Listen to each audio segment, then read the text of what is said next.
네, 그럼 서울중앙지검을 연결해서 앞서 전해드린 보도 내용 더 들어보겠습니다. 네, 이채연 기자, 검찰 특수본이 수사 경쟁을 벌였던 국수본을 상대로 해서 체포조 의혹에 대한 수사를 본격화하는 이유가 뭘까요? 네, 검찰 체포조가 실제 계획돼 운용됐다면 국회의장과 여야 대표 등을 체포해 국회 계엄 해제를 무력화시키려 한 것이기 때문에 검찰로선 국허문란 목적 입증의 핵심 근거가 될 걸로 판단하는 것으로 보입니다.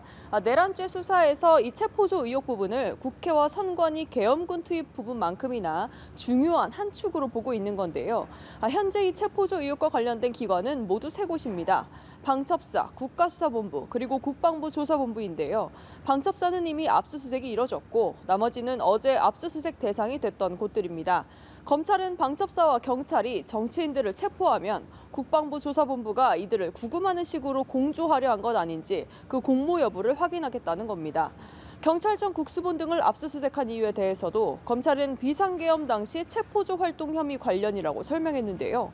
우종수 국가수사본부장과 서열 2인자인 윤승영 수사기획조정관, 전창훈 수사기획 담당관 등 지휘부 휴대전화에 대해 줄줄이 법원이 압수영장을 내준 건 어느 정도 경찰의 개입 정황이 확인됐기 때문으로 해석할 수 있습니다. 검찰은 방첩사가 계엄 선포 당일 경찰 국수본의 체포조를 꾸려달라 요청해 국수본을 거쳐 서울 영등포서 형사들이 파견된 것으로 의심하고 있는데요. 일단 검찰이 우종수 국수본부장이 이 의혹에 관여됐다는 진술도 확보한 만큼 국수본 지휘라인들이 어떤 연락을 주고받았는지 사전에 체포조 동원 사실을 알고 있었는지가 수사를 통해 밝혀져야 할 걸로 보입니다.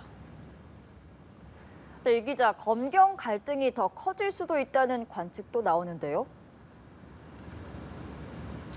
네, 그렇습니다. 국가수사본부와 국방부 조사본부는 현재 공수처와 함께 공조수사본부에 속해 있어서 이번 검찰의 수사의 파장이 더 커지는 모습입니다.